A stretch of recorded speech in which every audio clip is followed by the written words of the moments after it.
Olá, Janine, uma boa tarde para você e uma boa terça-feira para os telespectadores do Jornal TV Sul.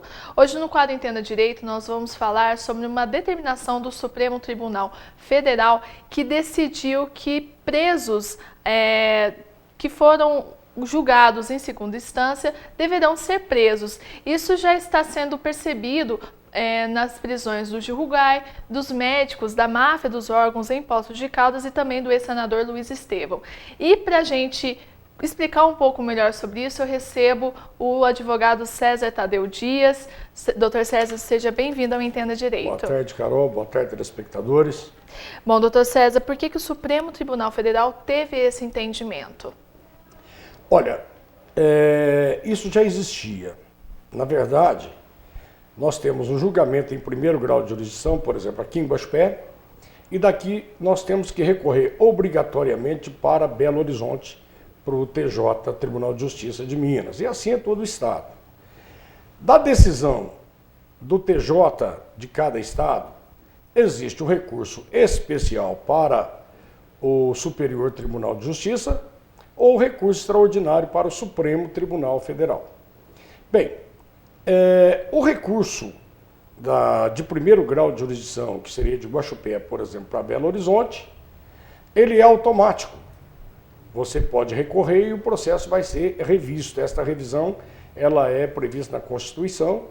Agora, do Tribunal de Justiça para os tribunais superiores, que é o STJ, Superior Tribunal de Justiça e o Supremo Tribunal Federal, existe uma série de exigências. Só que isso já existia. Por quê?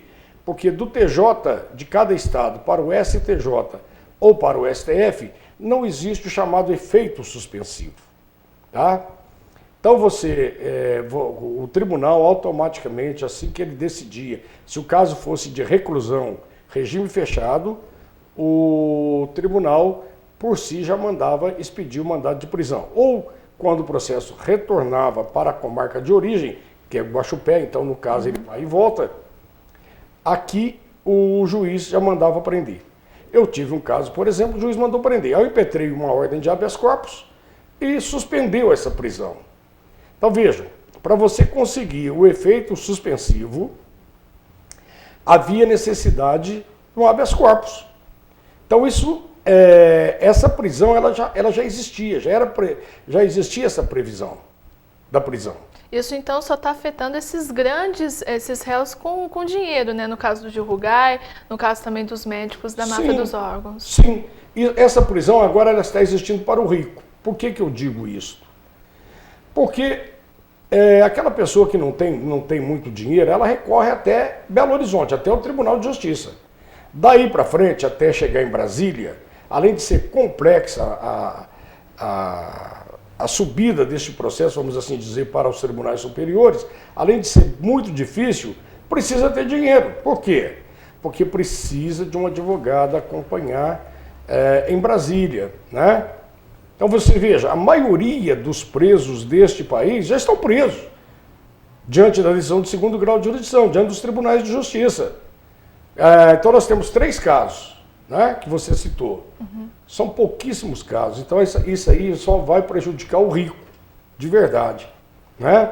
É uma decisão do Supremo que vai atingir mais a pessoa que tem dinheiro e que estava em liberdade, amparado pelo habeas corpus, né, aguardando a decisão dos tribunais superiores. E isso agora não existe mais. E, doutor César, todos os réus condenados na segunda instância, eles podem ser presos de imediato ou a justiça tem que ser provocada para que isso aconteça? Por exemplo, o Ministério Público tem que pedir para a justiça fazer a prisão desse réu que já foi condenado em segunda instância? Não tem. Basta o processo retornar, né, do Tribunal de Justiça que o juiz manda expedir imediatamente o mandado de prisão. Isso quando o tribunal não faz.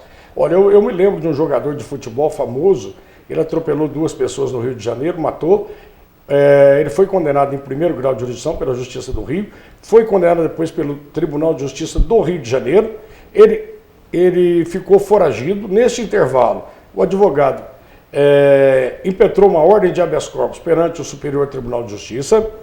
Aí foi concedida a ordem, ele ficou em liberdade, tá?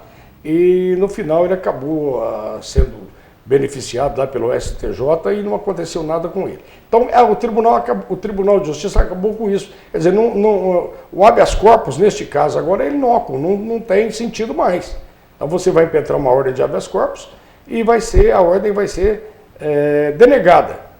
Não sei, porque é o seguinte, o que acontece agora? Os advogados, mesmo sabendo que o Supremo já decidiu desta forma, decidiu que pode prender, né, nesses casos, depois da decisão do segundo grau de jurisdição, os advogados, evidentemente, vão continuar impetrando habeas corpus.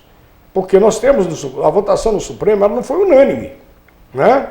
Então, daqui a pouco isso pode ser revertido. Difícil, agora é difícil, porque é uma decisão do Supremo Tribunal Federal. Mas pode acontecer, não sei como vai ser no futuro, mas difícil agora, porque o Supremo já sacramentou isso. Não cabe mais habeas corpus nesse caso. E quais os crimes que vão ser impactados por essa decisão? Somente os casos de homicídio? Não. Todo caso de reclusão, quando o regime for fechado, né? Porque nós temos a condenação no regime aberto, nós temos o regime fechado. Então, só os casos graves, né? Porque só o caso grave é que exige o crime de reclusão, aquele regime fechado. Então, o tráfico de drogas, né? O homicídio qualificado, só esses casos mais graves. Agora, o restante não. Se o regime é aberto, não tem como fechar, não é verdade? Tá certo. Doutor César, muito obrigada pela participação aqui conosco. Ok, Carol. Obrigado você. Boa tarde. Bom, e a gente fica por aqui. A gente volta com o Entenda Direito na semana que vem. É com você no estúdio, Janine.